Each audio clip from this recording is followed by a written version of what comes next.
An ode, humbly inscribed to the Queen on the glorious success of her Majesty's arms. Matthew prior, when great Augustus governed ancient Rome, and sent his conquering bands to foreign wars, abroad when dreaded, and beloved at home, he saw his fame increasing with his years. Horace, great bard, so fate ordained, arose, and, bold as were his countrymen in fight, snatched their fair actions from degrading prose, and set their battles in eternal light. High as their trumpets' tune his lyre he strung, and with his prince's arms he moralized his song.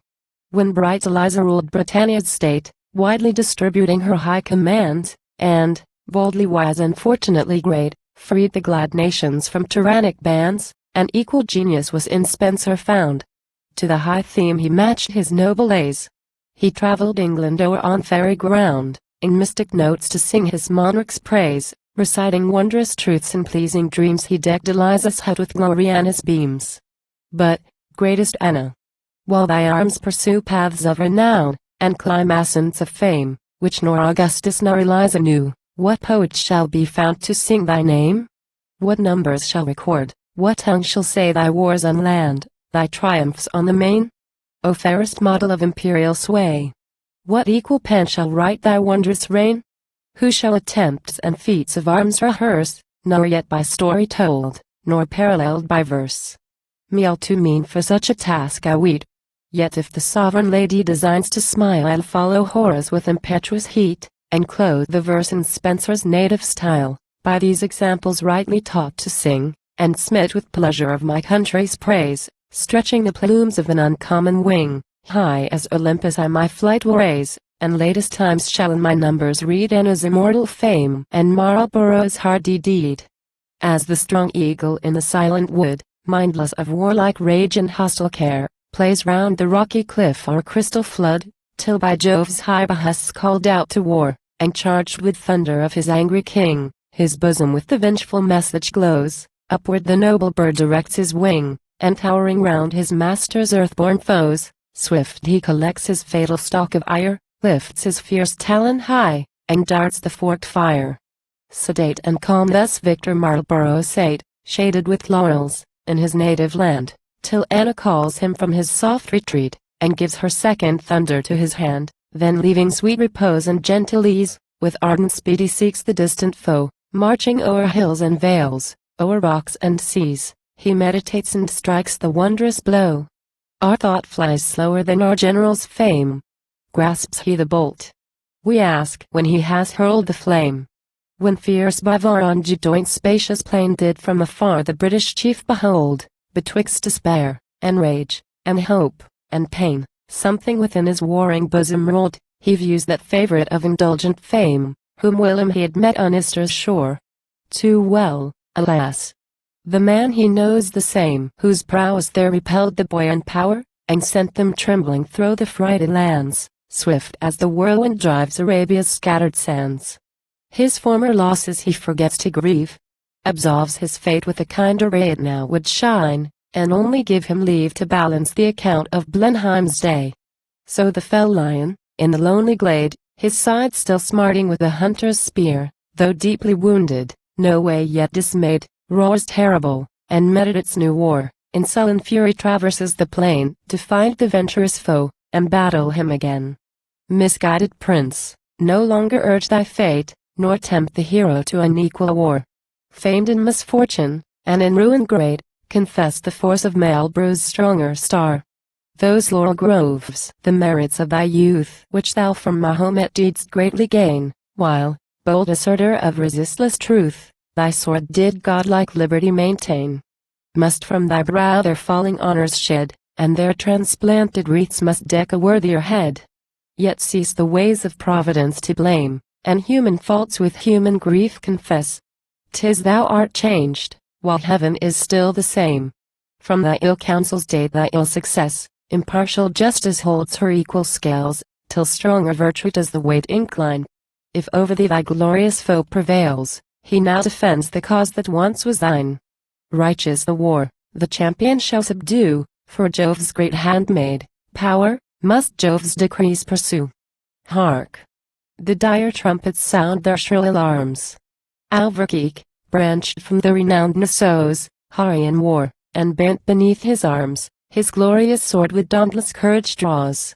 When anxious Britain mourned her parting lord, and all of William that was mortal died, the faithful hero had received his sword from his expiring master's much-loved side. Oft from its fatal ire has Lewis flown, where'er great William let Ormuz and Samba run. But brandished high, in an ill-omened hour to thee, proud Gaul, behold thy justest fear, the master sword, disposer of thy power, 'tis that which Caesar gave the British peer. He took the gift, nor ever will I sheath this steel, so Anna's high behests ordain, the general said, unless by glorious death absolved, till conquest has confirmed your reign. Returns like these our mistress bids us make, when from a foreign prince a gift her Britons take. And now fierce Gallia rushes on her foes, her force augmented by the buoyant bands. So Volga's stream, increased by mountain snows, rolls with new fury down through Russia's lands. Like two great rocks against the raging tide, if virtue's force with nature's we compare, unmoved the two united chiefs abide, sustain the impulse, and receive the war. Round their firm sides in vain the tempest beats, and still the foaming wave with lessened power retreats. The rage dispersed, the glorious pair advance, with mingled anger and collected might, to turn the war, and tell aggressing France how Britain's sons and Britain's friends can fight. On conquest fixed, and covetless of fame, behold them rushing through the Gallic host. Through standing corn so runs the sudden flame, or eastern winds along Sicilia's coast. They deal their terrors to the adverse nation, pale death attends their arms, and ghastly desolation. But while with fiercest ire Bellona glows, and Europe rather hopes than fears her fate, while Britain presses her afflicted foes, what horror damps the strong and quills the great? Whence look the soldiers' cheeks dismayed and pale? Erst ever dreadful, know they now to dread? The hostile troops, I ween, almost prevail, and the pursuers only not recede. Alas! Their lessened rage proclaims their grief. For anxious, lo! They crowd around their falling chief. I thank thee, fate, exclaims the fierce Bavar. Let Boyle's trumpet graceful Ios sound. I saw him fall, their thunderbolt of war. Ever to vengeance sacred be the ground, vain wish. Short joy. The hero mounts again in greater glory, and with fuller light. The evening star so falls into the main, to rise at more and more prevalently bright. He rises safe, but near, too near his side, a good man's grievous loss, a faithful servant died. Propitious Mars. The battle is regained. Single quote. The foe with lessened wrath disputes the field, the Briton fights, by favoring gods sustained. Freedom must live, and lawless power must yield. Vain now the tales which fabbling poets tell, that wavering conquest still desires to rove. In Marlborough's camp the goddess knows did well, long as the hero's life remains her love. Again France flies, again the Duke pursues, and on Romelia's plains he Blenheim's fame renews. Great thanks, O Captain, great in arms. Receive from thy triumphant country's public voice. Thy country greater thanks can only give to Anne, to her who made those arms her choice. Recording Schellenberg's and Blenheim's toils, we dreaded lest thou shouldst those toils repeat. We viewed the palace charged with Gallic spoils, and in those spoils we thought thy praise complete. For never Greek we deemed, nor Roman knight, in characters like these did e'er his acts indict. Yet, mindless still of ease, thy virtue flies a pitch to old and modern times unknown. Those goodly deeds, which we so highly prize, imperfect seem, great chief, to thee alone. Those heights, where William's virtue might have stayed, and on the subject's world looked safely down, by Marlborough's past, the props and steps were made sublimer yet to raise his queen's renown, still gaining more, still sliding what he gained, not done the hero deemed while aught undone remained. When swift-winged rumor toward the mighty Gaul how lessened from the field Bavar was fled, he wept the swiftness of the champion's fall, and thus the royal treaty breaker said, and lives he yet, the great, the lust Bavar, ruined to Gallia in the name of friend? Tell me how far has fortune been severe? Has the foe's glory of our grief an end? Remains there, of the 50,000 lost, to save our threatened realm, or guard our shattered coast?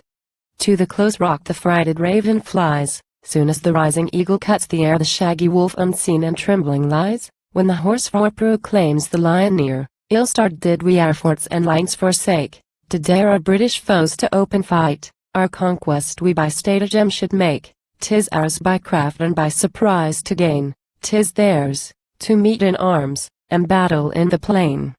The ancient father of this hostile brood, their boasted brute, undaunted snatched his gods from burning Troy, and Xanthus red with blood, and fixed on silver Thames his dire abodes, and this be Trinovanti, he said, the seat by heaven ordained, my sons, your lasting place, superior here to all the bolts of fate live, mindful of the author of your race, whom neither Greece, nor war, nor wand, nor flame, nor great Pelad's arm, nor Juno's rage, could tame.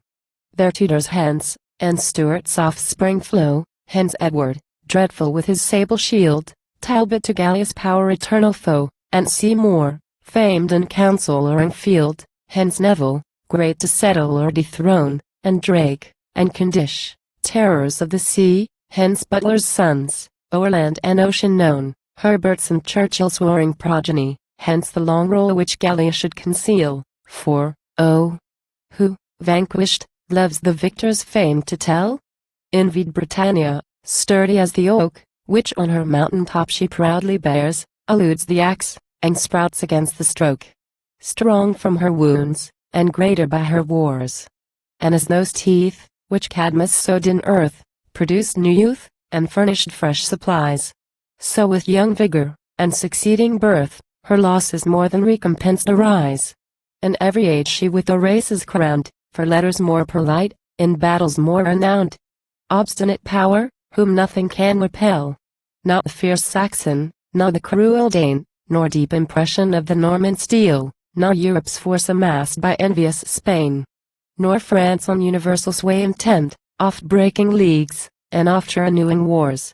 Nor frequent bane of weakened government, their own intestine feuds and mutual jars.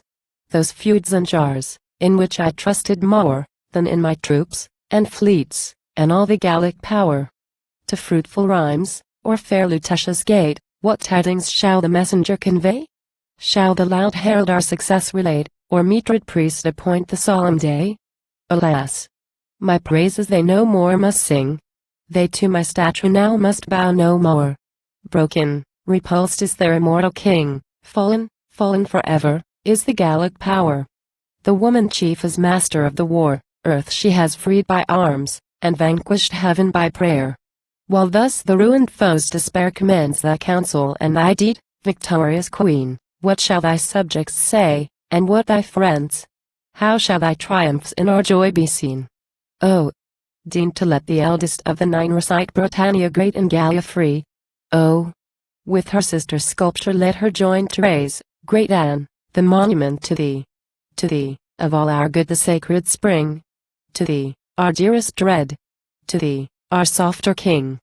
Let Europe, saved, the column high erect, than Trojans higher, or than Antonini's, where sembling art may carve the fair effect and full achievement of thy great designs, in a calm heaven and a serener air sublime the queen shall on the summit stand, from danger far, as far removed from fear, and pointing down to earth her dread command. All winds, all storms, that threaten human woe shall sink beneath her feet, and spread their rage below. Their fleets shall strive, by winds and waters tossed, till the young Austrian on Iberia's strand, great as Aeneas on the Latian coast shall fix his foot, and this, be this the land, great Jove, where I forever will remain, the empire's other hope shall say, and here vanquished, entombed I lie, or crowned I reign, O virtue, to thy British mother dear. Like the famed Trojan suffer and abide, for Anne is thine, I ween, as Venus was his guide. There, in eternal characters engraved, Vigo, and Gibraltar, and Barcelona, their force destroyed, their privileges saved, shall Anne's terrors and her mercies own. Spain, from the usurper Bourbon's arms retrieved, shall with new life and grateful joy appear, numbering the wonders which that youth achieved, whom Anna clad in arms and sent to war, whom Anna sent to claim Iberia's throne, and made him more than king in calling him her son.